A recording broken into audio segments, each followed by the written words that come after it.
dalagang walang kasing ganda.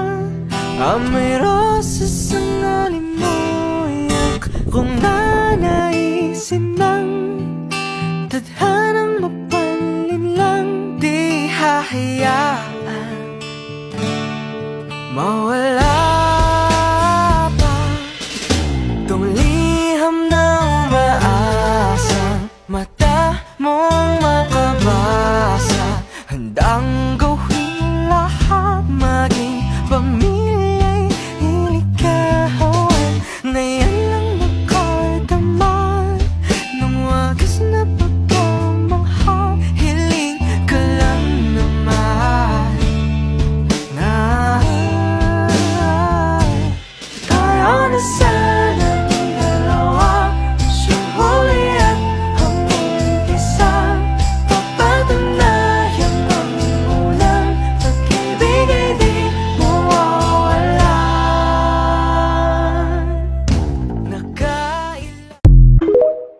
Alamin ninyo ang kwento ng mga taga San Diego. Maraming malungkot, masungit, marami rin ang nagsasaya. Parang walang problema, o di kaya nagkukunwaring walang problema.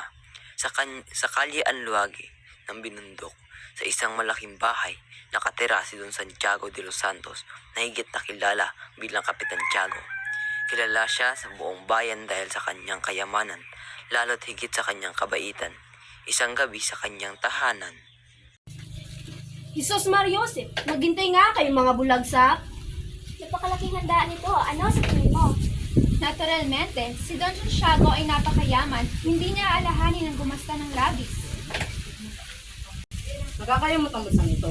Halatang ibang pamamahala dito kumpara sa pamamahala ng Madrid. At masama pa, puro mga idyong nakatira. Ayoko pa naman sa mga hindi. Dalawang taon ako nagsilbi at nagkiisa pagdildil ng kanin at saging sa bayan San Diego bilang pura para ako. Ngunit nang umalis ako, ilan lamang matanda at hermanos senteros ang naghatid sa akin mga walang utang na loob. Magdahan-dahan ka, Padre Damaso, sapagkat nasa ilalim tayo ng bubong ng isang Indio. Tama siya, Reverensya. Baka magdamdam si Kapitan Tiago. Huwag kayong mag-alala, matagal lang hindi tinuturing ni Tiago ang kanyang sarili bilang Indio. Malayang-malayo siya sa ganoong walang galang na tao. Sigurado naman hong hindi kasing saklap ang nangyari sa inyo nang sa amin. Naku, sigurado akong nagsayang ka lamang ng pera papunta rito. Wala kang ibang kakainit kundi tinola sa mga handaan at matutulog na hindi masayahin. natigilan ang lahat nang biglang dumating ang may bahay, si Kapitan Tiago, kasama ang isang mukhang galing sa mahabang paglalakbay. Mga Ginoo, ikinalulugod kong ipakilala ang anak ng aking nasirang kaibigang si Don Rafael. Sino kaya ang kasamang bisita ni Don Dia?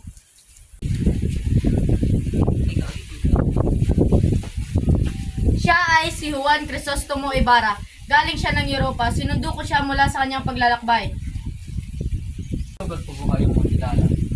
Padre Damaso, isang matalik na kaibigan ng aking ama. Hindi ka nagkakamali, iho. Ngunit hindi ko kailanman naging kaibigan ng iyong ama. Mukhang nagkakamali po ako. Patawad ho, Reverensya. Kung ngayon na ikaw pala ang anak ng nasirang si Don Rafael Ibarra. Naoy ang kasiyang napagkait sa iyong ama ay magkasayo. Gracias, Senyor. Isang mabait na tao ang iyong ama. Nakilala ko't manilit kong makasama ang iyong ama.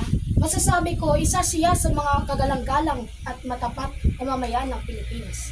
Maraming salamat po. Tinawag na makapatuloy niyo sa akin ang mga duda ko tungkol sa nangyari sa kanya. Gayong ako ang kanyang anak ay walang kaalam-alam. Marapatin ninyong gayahin ko ang tradisyon sa Alamanya sa pagpapakilala ng bisita kung wala siyang kakilala. Ikinagagal ako po kayo nakilala. Ako si Juan Crisostomo Ibarra.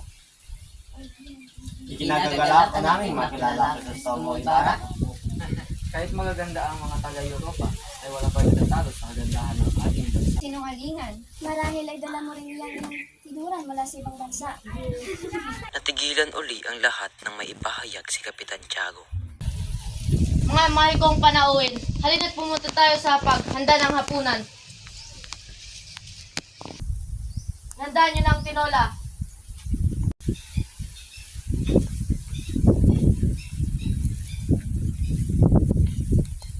O ikaw, dalhin mo yan dito, pronto.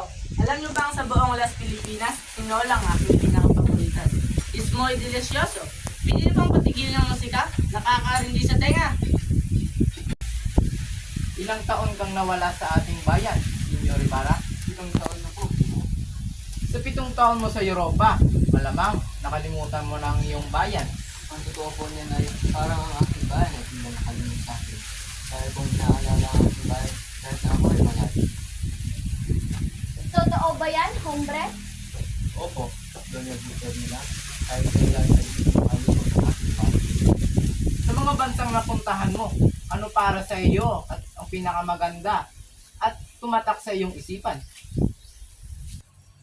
Patawarin mo akong Ginoo, ngunit bukod sa inang Espanya ay wala akong naibigan kundi ang ating bansa. Pagkatapos ko kasing mabasa at mapag-aralan ang kasaysayan ng kultura ay sa isang bansa ay nakalimutan ko na rin ang maganda kong naalala sa bansang iyon. Kung gayon ay, isa kang bulag na hangal. Iyo, bakit ka nagsayang ng pera upang pumunta ng Europa? Wala ka namang nagustuhan. Anong iyong mga napag-aralan ay alam din namin kahit sinong mag-aral sa tanungin mo sa ating bansa. Yes, Kapitan Tiago, kababalik ko lamang mula sa Europa. Kaya naway maintindihan niyo na kailangan ko ng lumisan. Pumunta na ako sa San Diego, Calatawa, para sa Todos Los Santos, kaya may kailangan akong katapuin. Hindi ka na ba talaga mapipigilang umalis? Sana mente mo pa ang pagdating ni Maria Clara. Alam kong matagal ka na niyang hinihintay. Nakita nyo, minsan ay nagiging bunga ng pagpapadala ng iyong mga anak sa ibang bansa upang mag-aral. Lumala ang kanilang ulo at itinuring ang sarili na mas mataas. Nawawalan sila ng galang. Si Ibarra ay lumalakad na di batid kung saan siya patungo. Sa mahinang lakad ay narating niya ang liwasan ng binundok. Nagpatuloy siya sa daang sakristiya. Naroon ang mga incheck na nagtitinda ng sorbetes at mga babaeng nagbibili ng punong kahoy. Diyos ko, sa umagang ito ay parang 7 taon lamang ang pangarap ko sa Espanya. Binata, mag-iingat ka sa lihim ng iyong kaaway. Ang nangyari sa iyong ama ay magsilbi ng aral sa iyo. Pagpatawad ninyo sa wari ko ay naging mahal sa iyo ang aking ama. Ngunit sa aking pagkababatid ay wala akong ukahit. Ang aking ama ay mga lihim na kaaway. Dalas ang sobrang kapatagan ang nagdadala sa atin ng pamakan. Hanggang sa huling hininga ng iyong ama na si Don Rafael ay hindi siya makapaniwala na mayroon siyang nakatagong mga kaaway. Ngayon ay alam ko na ang dahilan kung bakit si Kapitan Tiago ay nag-aalangan sa nagsabi sa kanya mga nangyari sa aking ama. Ngunit bakit siya ay napaibig? Ano ang naging kasalanan niya? Ang tanging kasalanan niya ay dahil siya ang pinakamayamang tao sa buong sandigan. Ngunit huwag kayong mag-alala. Ang mahubog sa bilangguan sa bansang ito ay naituturing kabayanihan. Wala nang masigit pang bobo sa mga taong nagkukunwaring matalino. May mga taong kasing namumurang sa pamalakad ng pamahalaan. Gayon wala naman silang alam. Kaya't kung kayo tumulad sa mga ganito ay magsisisi kayo. Hindi dapat nakikialam ang mamamayanan sa pamamalakad ng pamahalaan. Lalo na kung silang mangmang at walang pinag-aralan gaya ng iba. Ang iyong ama, gaya ng alam ng mundo ay isa sa mga kagalang-galang na tao sa buong San Diego.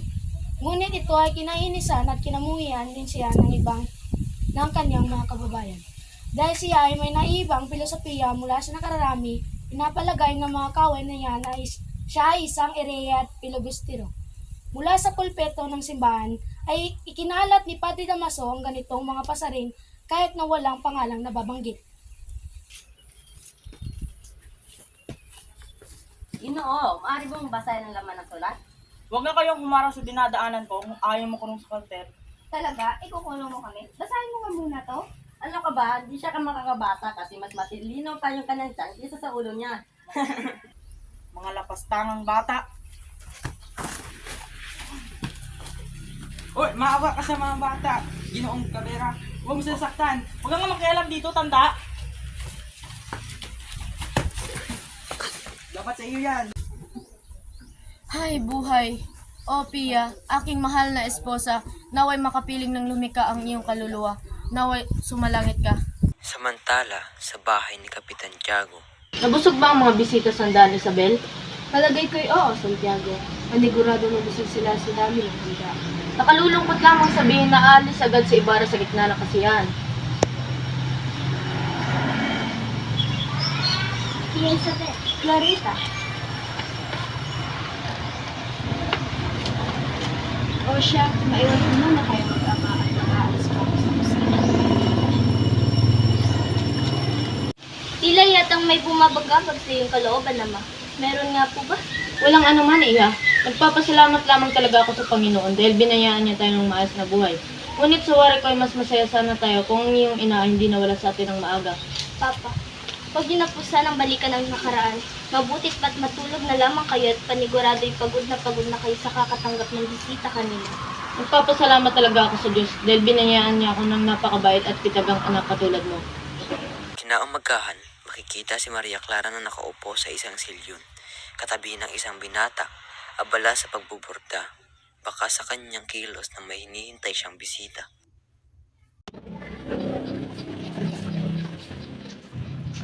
Kailangan ko, Kuya Isabel. Nais ko mong pausap si Maria Clara. Ay, nandiyan siya sa loob. Halika, tuloy ka.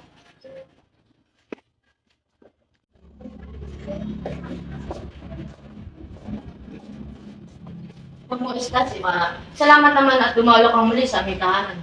Magandang tanghali po, Don Tiago. Nais ko makausap ang iyong anak. Abay, sige. Clarita, nais kang makausap ni Ibarra. Isabel, sunduin mo siya sa kwarto at malamang nag-aayos iyon nung nahihiya.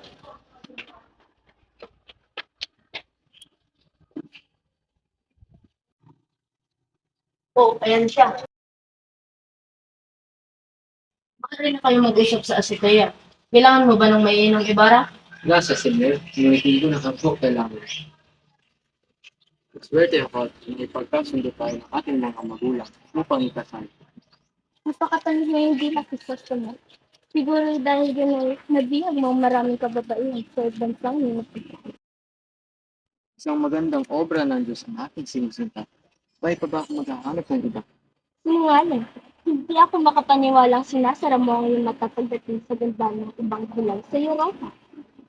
Ang kagandahan ay nasa panlasa ng tao. Ito ay nagkaroon sa taong sumusuri ng kagandahan. At mula sa aking puso, sinasabi ko sa iyong ikaw ay aking pinag-iibig. Patawad aking sinta, ngunit kailangan ko ng lisanin ang iyong piling. Bukas ay Todos Los Santos, kaya't kailangan ko ng puntahan ang isang tao upang tulungan bukas. Naintindihan ko, Ibar, naway makapaglakbay ka ng ligtas at matiwasay. Paalam, aking minamahal. Tignan mong nagagawa ng pag-ibig, Isabel. Oo nga, Tiago. Sadyang napakatamis at napakapaitin ko yung ibig. Paano mo nalaman iyon? Eh, hindi ka naman nakaranas umibig, hindi ba? Ay nako, Tiago. Ako may tigil-tigilan mo, hindi ako manhid sa mga dati na nangyayari. Clarita, kung ikaw ay nababagabag, magtulos ka ng kandila para kay San Roque at San Rafael. Paniguradong gagabayan nila si Ibarra sa kanyang paglalakbay.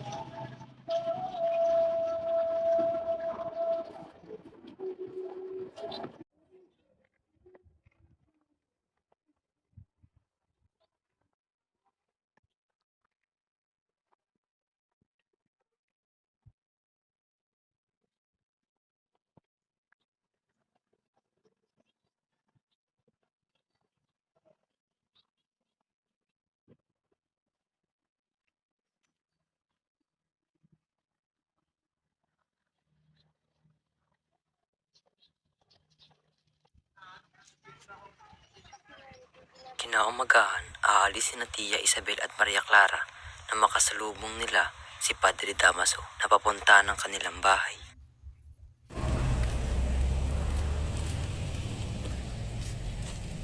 Magandang umaga po, Reverensya. Magandang umaga, Isabel at Maria Clara. Mukhang may pupuntahan kayo. Saan inyong patungo? Pupunta lang po kami ng Beatriz, Padre. May kukunin lang po kami natirang gamit. O bueno, alis na ako. Nakausapin ko lang ang mga iyong ama. Nabay gabayan kayo ng may kapal. Muchas gracias, Padre Damaso.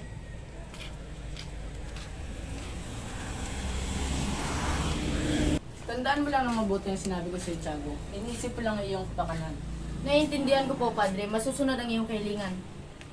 Samantala, sa San Diego ay abala ang mga sepulturero sapagkat bukas ay Todos Los Santos.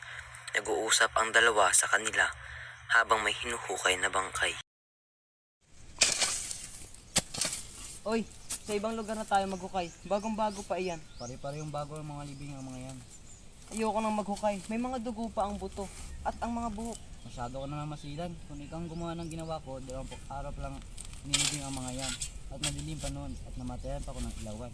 Nakakilabot naman ang sinabi mo. Natanggal ang mga pako sa taol kahit lumabas ang kalating katawan ng bangkay. At saksakan pa ng baho iyon at binuhat ko yun sa gitna ng malakas na ulan. Bakit mo ginawa yun? Bakit mo hinukay ang bangkay? Sinong nag-utos sa iyo? Sino pa kundi si Kurang Malaki? Ano ang ginawa mo sa bangkay? Parang guardian civil ka naman magtanong. Umutos sa akin ng Kurang Malaki, dalhin ko ang bangkay na hinukay ko sa libingan ng mga inchik. Ngunit hindi ko yun nagawa dahil malakas ang ulan nun at malayo ang libingan ng mga inchik. Ayoko nang maghukay. Natamaan ko ang isang bungo. Nabiyak. Paniguradong di ako makatulog mamayang gabi. Dahil sa Todos Los Santos, noong araw na iyon, ang sementeryo ng bayan ng San Diego ay nabuhay muli dahil sa pagdagsa ng mga tao. Pumunta rin si Ibarra para bisitahin ang puntod ng ama, kasama ang isang tauhan. Alam mo ba ninyo ang puntod ng aking ama? Opo, senyorito. Ilagyan ko ho iyon ng halamang adelfa upang hindi ko ho iyon makalimutan.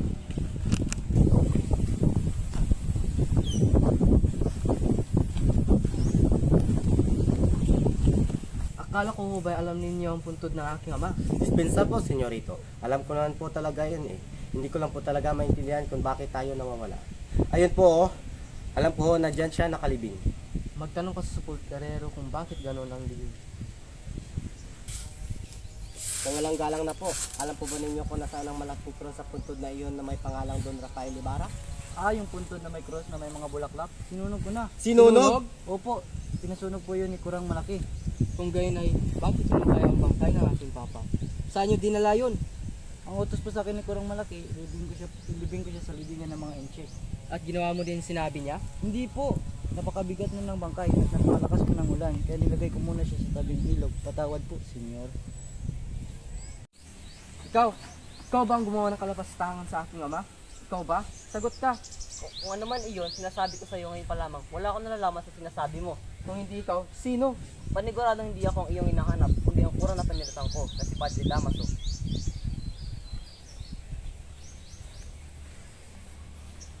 Patawad, Reverensya, para sa amo kong si Ibarra. Hindi lang po niya talaga ang kanyang Patawad, Reverensya, para sa amo kong si Ibarra. Pasensya, Reverensya, para sa aking Senyor Ibarra. Hindi niya po alam ang kanya ginagawa dahil sa sobrang galit. Napatawad ko na siya. Ngunit para sa akin, napakasakit ng kanyang sinapit. Hindi ko siya masisi sa kanyang nagawa.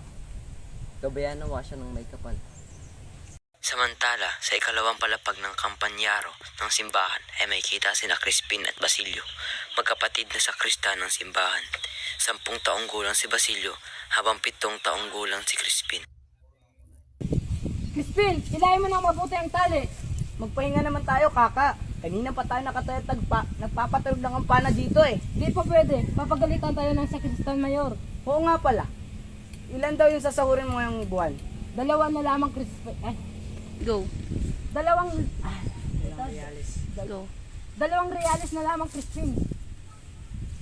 Bayaran mo na kayo ang sinasabi lang ninakaw ko na ginto sa simbahan. Sige na, para makauwi na ako at wala nang manggulo. Ako, Crispin, 2 multo nang inabot ko sa Sakristan Mayor. At ang mga sinasabi nilang ninakaw mo ay 2 unsa ng ginto. 32 reales iyon. Kubagay, 32 kamay. Hindi sasapat ang sweldo ko sa hinihingi nila. Natatakot kasi ako. Napakasama kasi ng kura, lalo na ng Sakristang Mayor. Napakasinungaling nilang lahat. Umuwi ka na lang ngayon, kaka. Sabihan mo si Inang na ayaw na nating magsakristan. Alam ko namang paniniwalaan ka ni Inang, kaya ikaw na lang ang magsabi sa kanya. Sabihan mo si Inang na may sakit ako kaya hindi ako makauwi. Huwag kang magsalita ng ganyan, Crispin. Mga pasaway na bata, kahit kailan, wala na kayong magawang tama sa simbahan.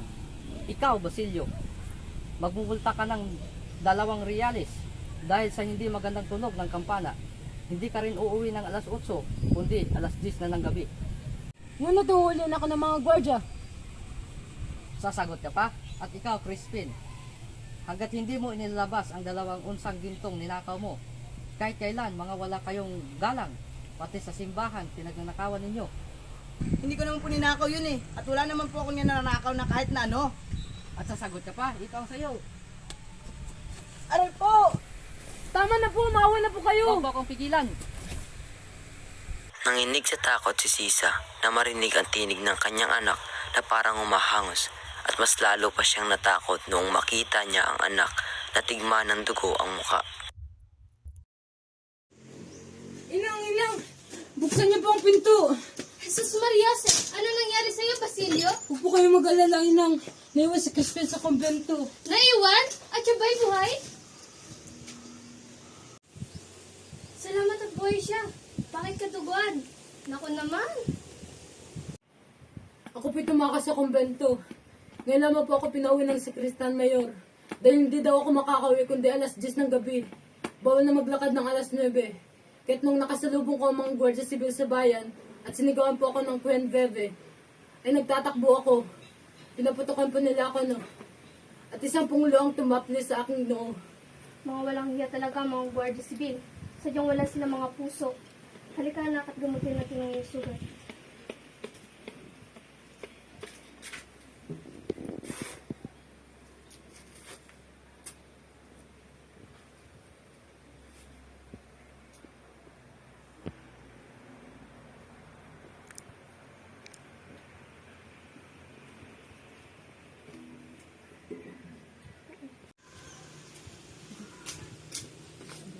Pasensya ka na anak, pangalis na ako natira sa inyo.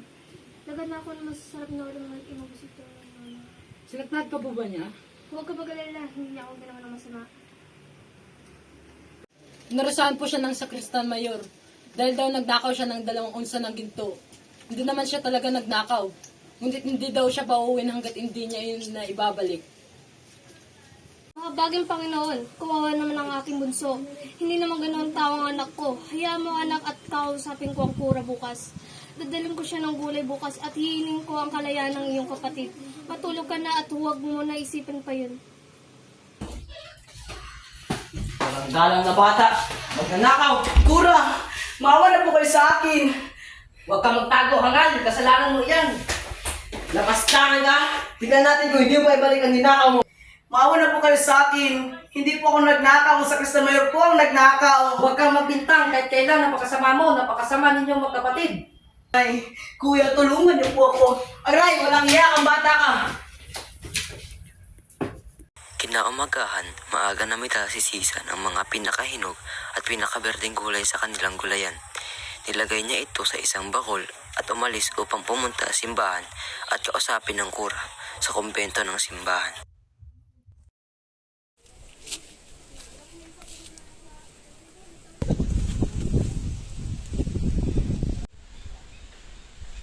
Tao po. Magandang araw po. Sino po kayo? Ako po si Sisa, ang inana sa Christine. May dala po akong gulay para sa kura. O sige, ilagay mo lang dyan. Saan ho? Saan? Maaari ko ba makausap ang kura?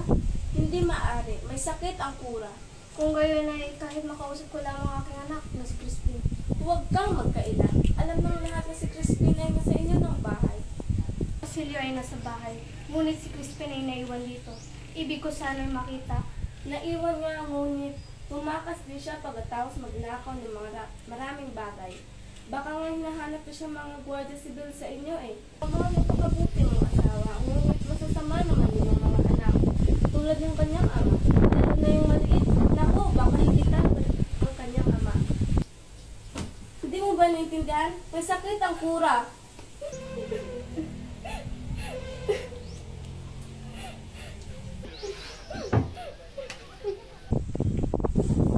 Hala, doon ka humagulog sa langsangan. Sunog!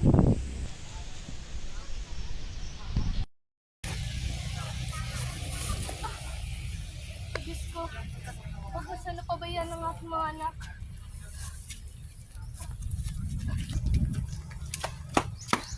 Ikaw ba si Sisa ang ina ng nanakaw ng mga bata? Opo, ako si Sisa. Ngunit hindi magnanakaw ang aking mga anak. Huwag kang magmangmangan pa. Ilabas mo ang iyong mga anak. nakatakas ang nakakatanda mong anak. Nasaan ang mas bata? Hindi ko alam. Dahil hindi pa nakauwi ang simula kahapon. Kung gayon, sasama ka namin. Hindi ka makalabas sa kartel habang hindi mo itinuturo ang iyong mga anak.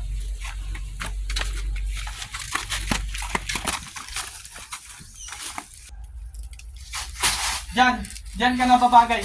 Mabulo ka sa bilangguan na yan hanggang sa ituro mo kung nasa na iyong mga anak.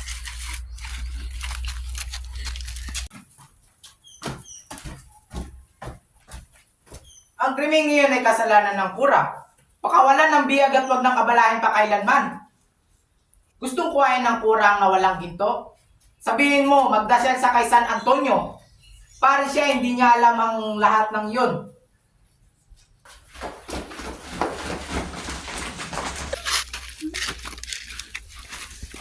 Oh, mga karaya ka na daw. Wala nang sa'yo ipapakain ditong gobyerno. Kasi naman mag-asawa na naman yung wala pang binta. Tapos mag-anak pa ng mga lalaki na bata.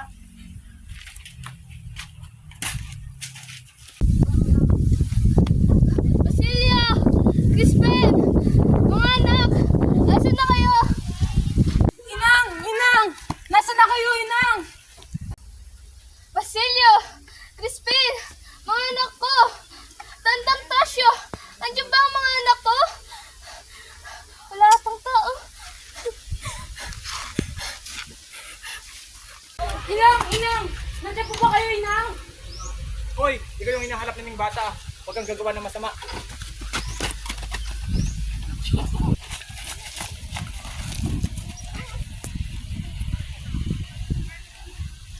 Ipahahanda ko na lahat ng kailangan bago magbukang iwanan. Ayoko sumama sa kura. Bakit? Pakiwari ko'y binabantayan niya lahat ng mga kilos ko. Natatakot ako sa kanyang mga tinig na wari na pakiwaga. Madalas ay hindi ko maunawa ng kanyang mga sinasabi. Itinatanong niya sa akin kung hindi ko raw ba napapaniginipan ang sulat at ang aking ina. Maging sinasinang at anding nakakabalitang hindi daw masyadong kumakain ng kura at napapabayaan ang kanyang sarili. Ngunit hindi maaaring hindi natin siya kumbidahin. May kaugalian na tayo dito. At isa pa narito na siya. Malamig ang hangin dito sa labas. Baka kayo ay magkasakit. Di ba kayo natatakot na magkasakit o magkasipon? Magandang umaga, Padre. Napakasarap lumanghap ng sariwang hangin. Isang kasayahan sa bukid ang hinanda namin ng aking mga kaibigan. Maaari po kayong dumalo. Saan magaganap ang handaan? Sa may batis po sa Gubat Leader House, malapit sa puno ng Dalita. Iyon po ang napiling lugar sa mga dalaga. Para patunayan na ako'y walang sama ng loob sa iyo dahil sa nangyari, malugod kong tinatanggap ang iyong paanyaya. Maria Clara, alis na ako. Magbukas na tayo. At isang mauna na ako. Naglalakad patungo sa lawa ang magkakaibigan, kadalagahan kasama ang kanilang mga ina at mga tiyahin, kasama ang mga katulong na babae na may dalang bawang pagkain at kagamitan para sa piknik. Sinaway sila ni Tia Isabel sa kanilang kaingayan.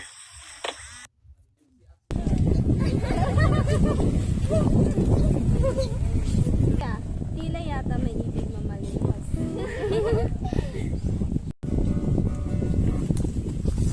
Kamusta na, Binibini? Di kayo umulan? Nang sumunod na umaga, si Ibarra ay humingi ng payo kay Piloso Potasio. Narayan pala kayo, Bilo. Nakabala ko bata. May mapaglilingkod ba ako sa'yo? May naisala akong sagulit sa iyo. Bakit po kayo nasusulat ng hieroglifo? Dahil daw sumulat sa aking panahon, hindi nagsusulat ako para sa inaharap, ha? Sa panahon ngayon, na magbabasa ang aking mga sinusulat. Hay, tiyak na hindi ito papahalagahan at susunugin ito. Ngunit, ang susunod sa lalaki, higit na matatalino at kung ito'y kanilang mababasa, ay sasabihin nilang, hindi pala lahat ay natutulog sa panahon ng kanilang mga ninuno. Anong wika po kayo gumagamit? Sa sariling wika natin, ang Tagalog. Maaari po bang gumamit ng hieroglifiko ang wikang Tagalog? Maaari. Higit na mabuti ang alpabetong Tagalog kaysa wikang Latin. Nga pala, natatandaan mo ba yung pagkapatay sa buhaya? Ganyan ko lang naman. Subalit, Tingin ko'y sinadya niyang gambalain ang inyong kasiyahan sapagkat hindi siya imbitado at dumating pang lasing ang kanyang asawa. Nais ko po sanang humingi ng payo sa inyo gaya ng ginawa ng aking ama nung siya'y nabubuhay pa. Nais ko pong magpatayo ng isang paaralan at bilang pag-aalala na rin sa aking kasintahan. Ang pamahalaan ay walang ibang pinakikinggan kundi ang kura. Sumusunod lamang ang kamay sa dinidikta ng isip. Parang isang pangpapalabis ang iyong pahayag. Sa katunayan ay wala pa pong bayang dumarayo. Pipi ang bayan kaya hindi dumaraing. Ngunit, hindi magtatagal ay darating din ang panahong iyon. Malalaman ninyo ang kanilang mga pagtitiis.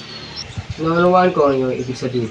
Ngunit dapat ninyong malaman na ang nangunguna sa utos ng itaas ay hindi may papatupad pagdating sa ibaba. Ang hinukayan ay mapaabuso. Dalawa lamang ang maaari ninyong gawin.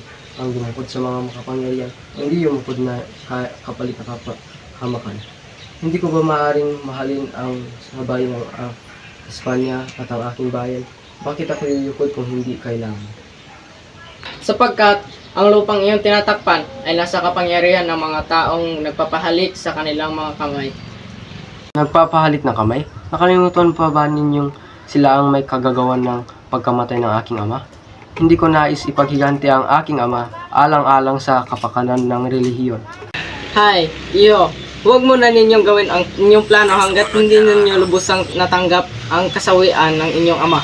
Amang ang bayang ito at matuklasan nila ang paggagangkam ng kumbento. Mabigo man kayo! Nakakatuwang ginawa ninyo ang nararapat ninyong gawin. Naniniwala ako sa inyong sinabi. Ngayon din ay pupunta na ako sa Kura at sana'y hindi katulad ni Padre Damaso. Salamat po, Ginoo. Ako ay papatungo na. Sinunod ni Ibarra ang payo sa kanya ng pilosopo. Sa kabutihang palad ay nagtagumpay ang proyekto. Nakapag-ipon sila ng puhunan sa paggawa ng paaralan. Isang araw, bago gawin ang nasabing proyekto, ay idinao sa paglalagay ng palitada at pundasyon ng paaralan. Kinausap ni Noluan ang taong madilaw na siyang umihila sa paghuhugos. Tinanong niya ito kung paano iyon gumagana. Ano gumagana ang pambutong na ito? Ganito yun. Dahil sa konting pwersa lamang, kaya ko itong hilain. Isang tao lamang ang kailangan para mahila ito na maayos. Magaling bata, saan mo natutunan ang arkitektura na ito? Namatay po ang aking ama sa pagkakatrabaho sa mga Ibarra, senyor. Sa kanila ko po ito natutunan. Senyor, baka gusto niyong lagyan ng kahan ng uka ng bato. Hindi na, alkalde. Bayaan ng eskribano sa kanyang trabaho.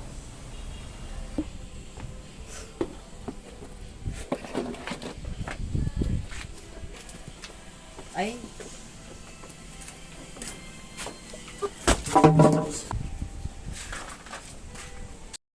Huwag magalala, ligtas ako. Nang sumunod na araw, Senyor, may naghahanap po sa inyo sa labas. Sino siya? Hindi po siya nagpapakilala, pero ang sabi niya ay kilala mo daw siya. Sige, papusugin mo siya.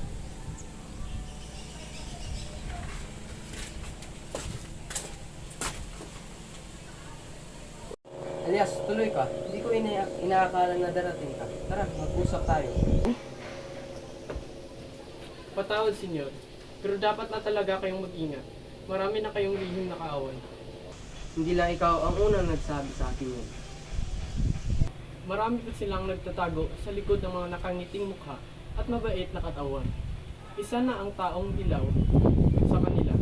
Hindi lamang po ako sigurado sa kanila. Upang hindi ka mapahamak, kailangan hindi malaman ng iyong kaaway na kayo'y handa. Mas mabuti kung makikita ng iyong kaaway na kayo hindi nag-iingat at kayo nagtitiwala sa lahat. Ikinalulungkot ko lamang ang pagkamatay ng taong iyon kanina. Kung nabuhay lang siya, malamang na pakinabangan pa natin siya upang matuntun ang iba kong pang kaaway. Patawad dun, Ibarra. Ngunit nagkakamali kayo. Sa galit niya, kung siya'y nabuhay, ay... Patawad dun, Ibarra. Ngunit nagkakamali kayo. Sa galit niya, kung siya'y buhay, ay matagtago lamang siya mula sa baluktot na pamahalaan. Ngunit mukhang nilalayo ng Diyos na mamatay siya. Sana ay lagi ninyong paghandaan ang bawat sandali dahil pinaniguradong naghanda rin sila upang magpuksa ka. Bueno, Senyor Ibarra. Aalis na ako. Marami pong salamat. Dapat magpasalamat dahil niligtas mo ang aking buhay. Magkikita pa tayo ulit. Paalam, Elias. Naman, senyor.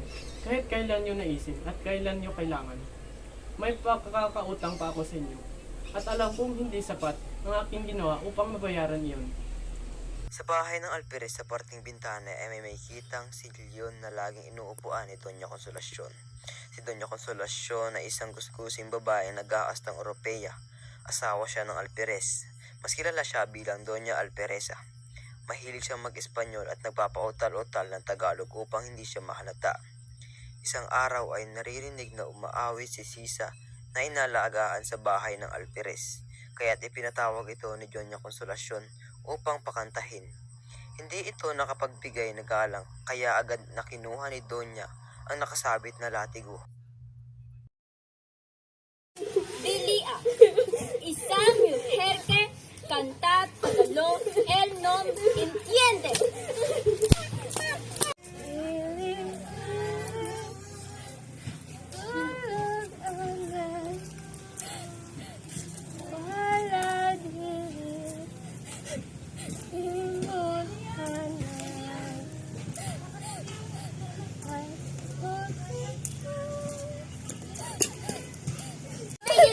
Tumigil ka! Huwag ka nang kumanta!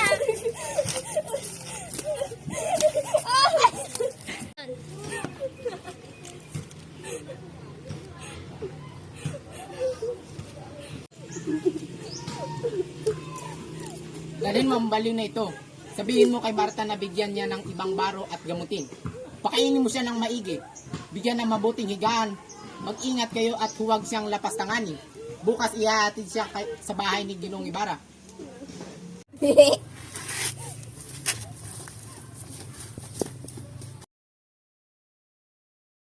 May pangako mo ba na walang makakaalam nito kundi tayong dalawa lamang? Magkakaroon ka ng mas malaking halaga ng salapi. Lucas, payag ka ba sa aking plano? Opo, ako po bahala dito. Mamamatay po akong nakatikom ang bibig. Pumayag na ba ang inyong kapatid sa plano, Bruno? Bakit ka tumanggi, Marcelo? Dahil mapanganib ang iyong binabalak. Siya ay tunay, Lucas.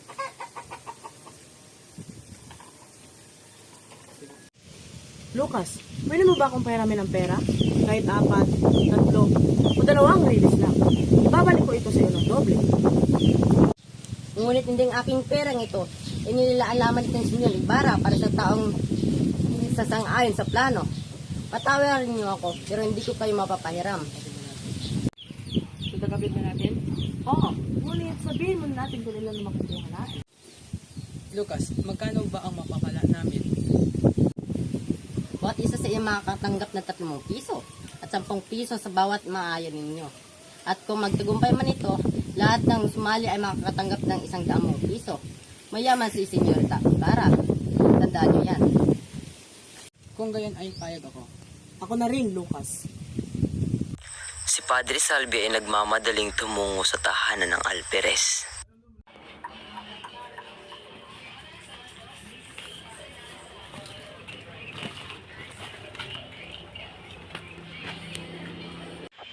Ngayon ninyo mapapatunayan ang kahalagahan ng mga praile. Isang babae ang nangumpisal ngayong gabi. Ganap ikolo ay kasalakayan ang kwartel, papasukin ng kumbento at papatay ng mga Kastila.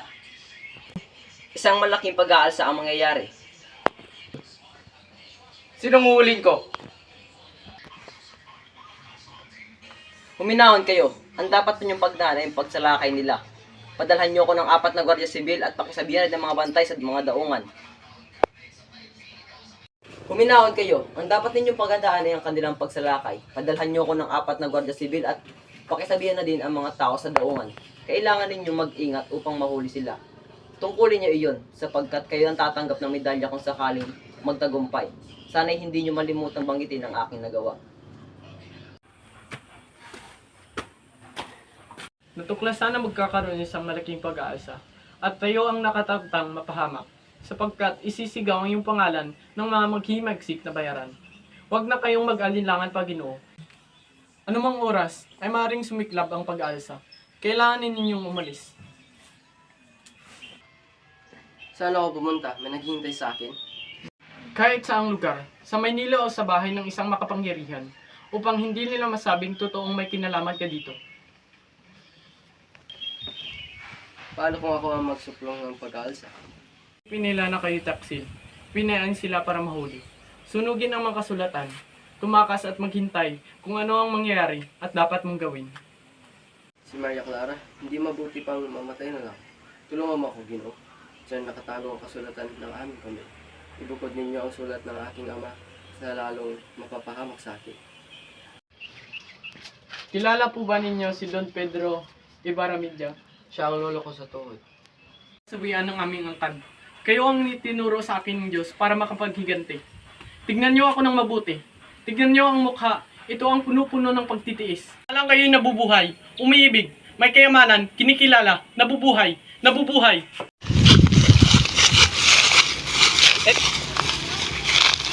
Ito ang matapang na nanlaban at nag-utos sa mga kasamahan na tumakas. Ano ang ipinangako ni Crisostomo Ibarra para sa lakayin ng kwartel kagabi?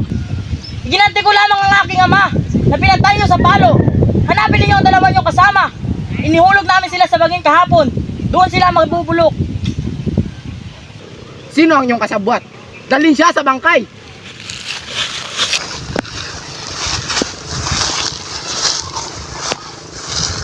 Kilala mo ba sila?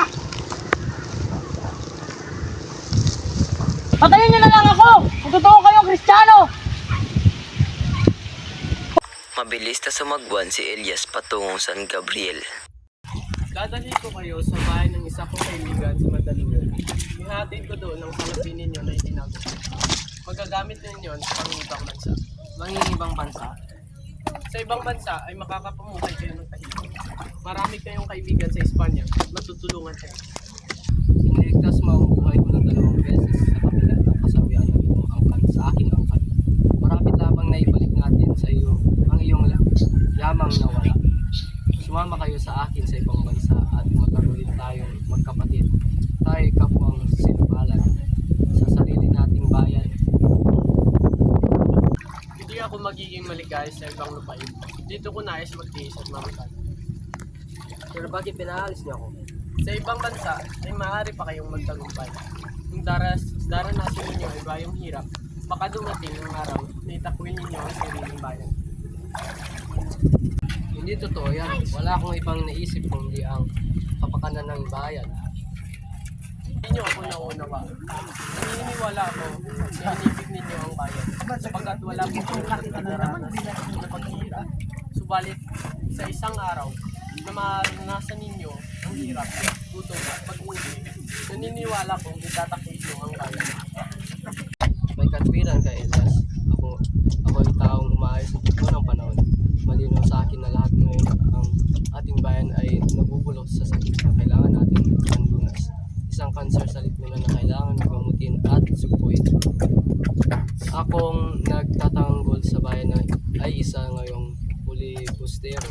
3 taon na silang nagpapasa sa atin habang tayo naging sunod-sunuran sa kanilang pang-alis pusta. Ngayon ay halos nawawala na tayo ng pag-asa. Nawawala na tayo ng paninilig sa Diyos. Wala nang natitira kundi hingin natin sa ating karapatan at lakas. Uy, tago ko to. Doon ka.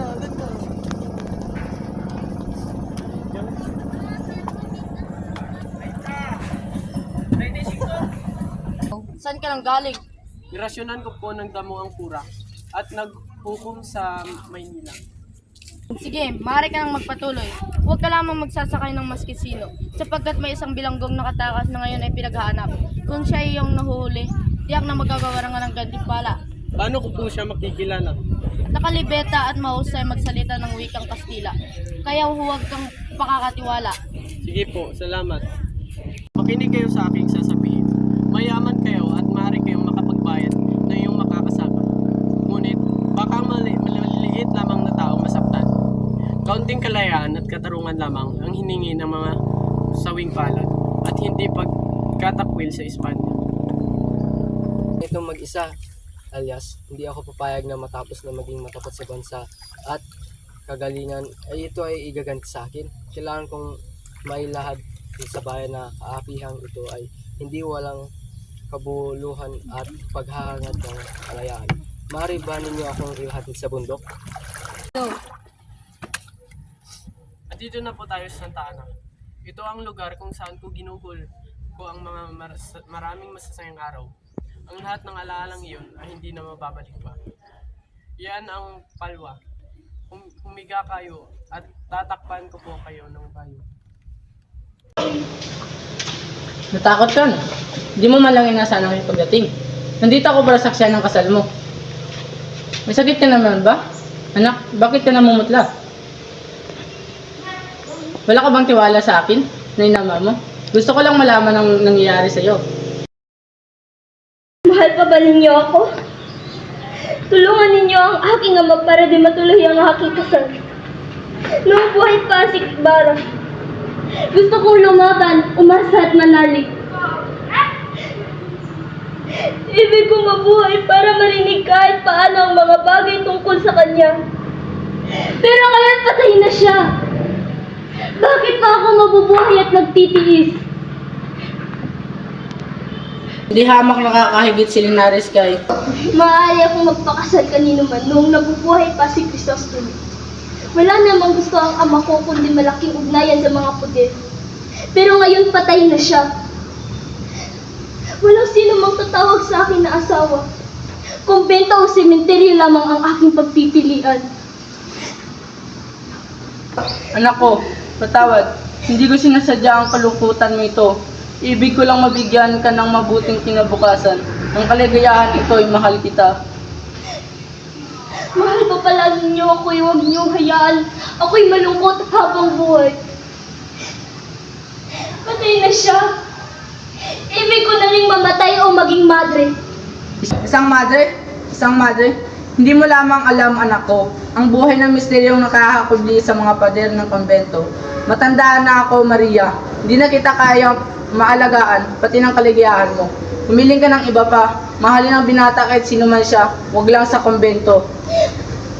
Ang simbahan o ang kamatayan? Diyos ko, pinaparusahan mo ko. Pagpalain mong anak ko. Ayokong mamatay kang magmamadri ka.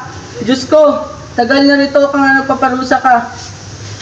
Gantay po sana kayo ng Diyos sa inyong kabutihang loob.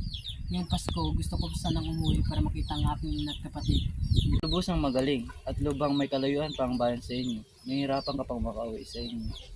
Tiyak naghihintay ang kalooban ng aking ina sa paghahanap sa akin. Ngayon po'y maraming anak at kami ay tagdadalawa lamang magkapatid. Babalik po ako dito at ipagsasama ko ang aking kapatid.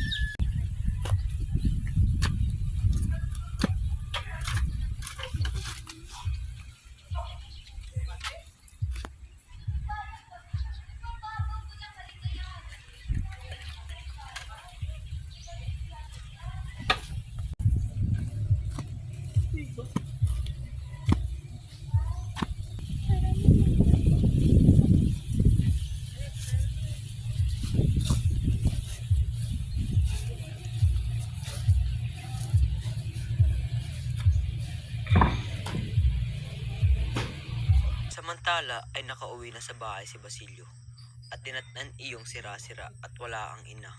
Paika-ika ang pinuntahan nito ang bahay ng Alvarez. Inutusan ng babaeng nasa bintana ang Gwardiya Sibil na papanikin si Sisa, subalit kumarigpas ito ng takbo nang makita ang mga bantay. Hinabol ni Basilio ang ina pero binato siya ng isang babae sa daan. Tinamaan ng bato si Basilio pero hindi ito tumigil sa pagsunod sa ina. Hoy! Inang! Ako po to, si Basilio! Nagsuot sa gubat si Sisa at sumunod pa rin si Basilio hanggang doon. Makailang ulit na nadapa at bumangon si Basilio pero hindi pa rin siya tumigil sa pagsunod sa ina.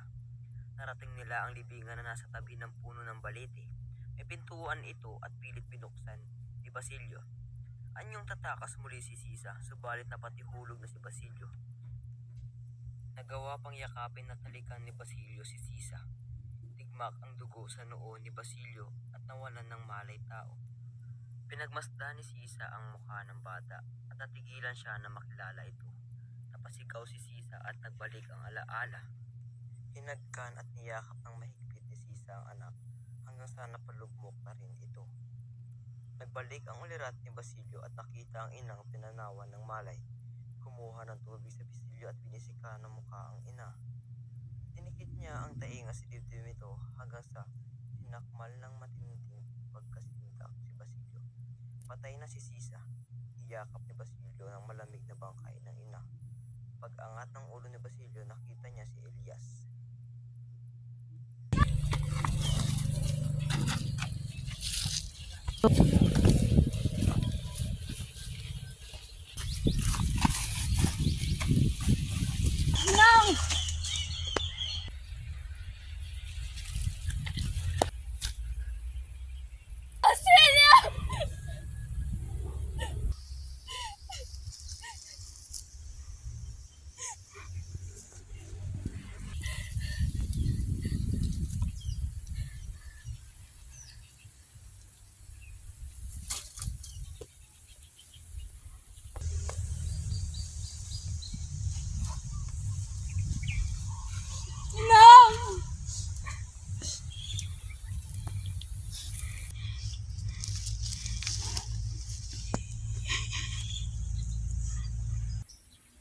Sino ang babaeng iyan? Siya po ang aking ina.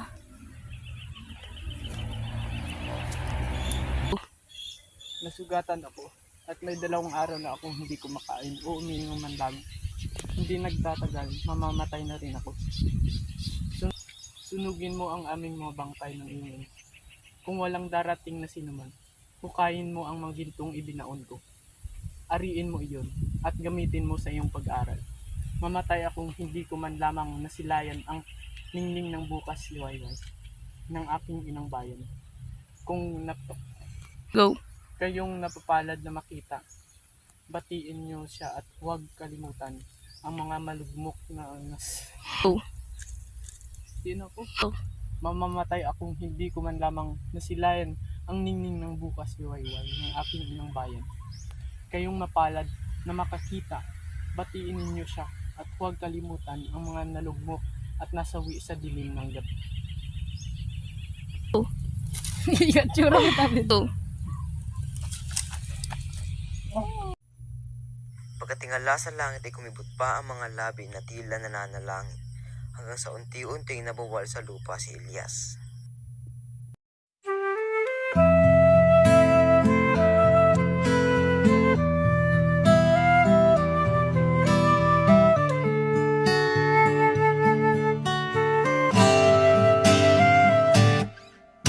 Tungalay ko ngara. Bilay mo nang mabuti ang tali.